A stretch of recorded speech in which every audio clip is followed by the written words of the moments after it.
Hello friends, welcome back. আজি একেবাৰে easy কিন্তু বহুত হেলদি আৰু টেষ্টি এটা ৰেচিপি লৈ মই আপোনালোকৰ ওচৰলৈ আকৌ আহিছোঁ। হেতু হৈছে কলা আঙুৰৰ জুচ। গৰম দিন পাইছেহি যেহেতু গতিকে জুচ খাবলৈতো মন যাবই নহয় নে? আহকচোন তেন্তে কলা আঙুৰৰ জুচ কেনেকৈ বনাব পাৰি তাকে চাই লওঁ। প্ৰথমতে মই এটা ব্লেন্ডিং জাৰ লৈ লৈছোঁ। তাতে মই 12টাৰ পৰা 15টা মান ইয়াত আঙুৰ আছে, কলা আঙুৰ। মই 1 গিলাসৰ জোখৰে লৈছোঁ। আপোনালোকে যিমান গিলাস বনায় সেইটো জোখৰে ল'লেই হ'ল।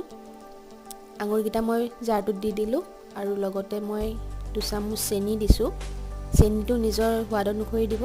চেনি নিদি ইয়াতে আমি মৌজুলো ব্যৱহাৰ কৰিব পাৰোঁ। তাৰ পিছত মই দিলোঁ আধা চামুচ কলা নিমখ। কলা নিমখটো দিব, তেতিয়া বেছি টেষ্টি হয় খাবলৈ। আৰু লগতে আধা চামুচ নেমুৰ ৰস দি দিছোঁ। এতিয়া ইয়াতে মই এটা গিলাসৰ আধাতকৈ অলপ বেছি পানী ইয়াতে দি দিম। মানে এটা গিলাসৰ ধৰক 4 ভাগৰ 3 ভাগৰ জোখাৰে পানী দি দিছোঁ আৰু গোটেইখিনিকে একেবাৰে মিহিকে পেষ্ট বনাই ল'ম।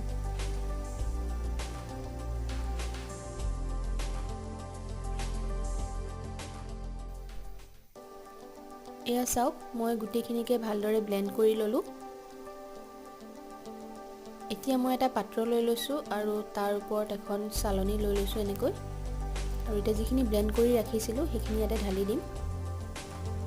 ঢালি ধুনীয়াকৈ গোটেইখিনি চেপি চেপি ইয়াৰ যিমান ৰস আছে গোটেইখিনি উলিয়াই পেলাম। চাকনিখনত ধুনীয়াকৈ চাকি ল'ম।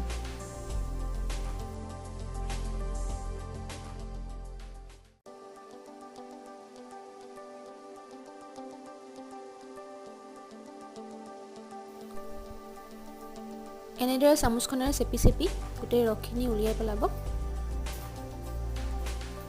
এয়া মোৰ কলা আঙুৰৰ জুচ ৰেডি হৈ গ'ল। এয়া চাওক, দেখিবলৈ ইমান ধুনীয়া লাগিছে নহয়নে? এতিয়া মই জুচখিনি চাৰ্ভ কৰিম। চাৰ্ভ কৰোঁতে অকণমান সজাই দিম, তেতিয়া বেছি লোভনীয় হয় নহয়নে বাৰু? তাৰ কাৰণে মই অলপ পিচা চেনি লৈ লৈছোঁ আৰু এটুকুৰা এনেকৈ নেমু লৈ লৈছোঁ।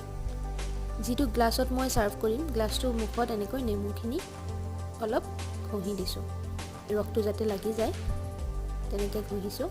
আৰু এতিয়া গ্লাছটো মই চেনিখিনি তেনেকৈ উবুৰিয়াই দিম যাতে গ্লাছটোৰ মুখখনত চেনিৰ গুৰিবোৰ লাগি যায়। এনেকৈ দিলে বৰ ধুনীয়া লাগে দেখিবলৈ, চাওকচোন। এতিয়া আঙুৰ এটা লৈ ল'ম মই। আঙুৰটো মাজেদি এনেকৈ স্লিট কৰি ল'ম, কাটি ল'ম আধালৈকে। আৰু এতিয়া জুচখিনি মই গ্লাছটোত ঢালি দিম। এয়া, আৰু যিটো আঙুৰ মই কাটি ৰাখিছিলোঁ আঙুৰটো গ্লাছটোৰ ছাইডত এনেকৈ ধুনীয়াকৈ লগাই দিম।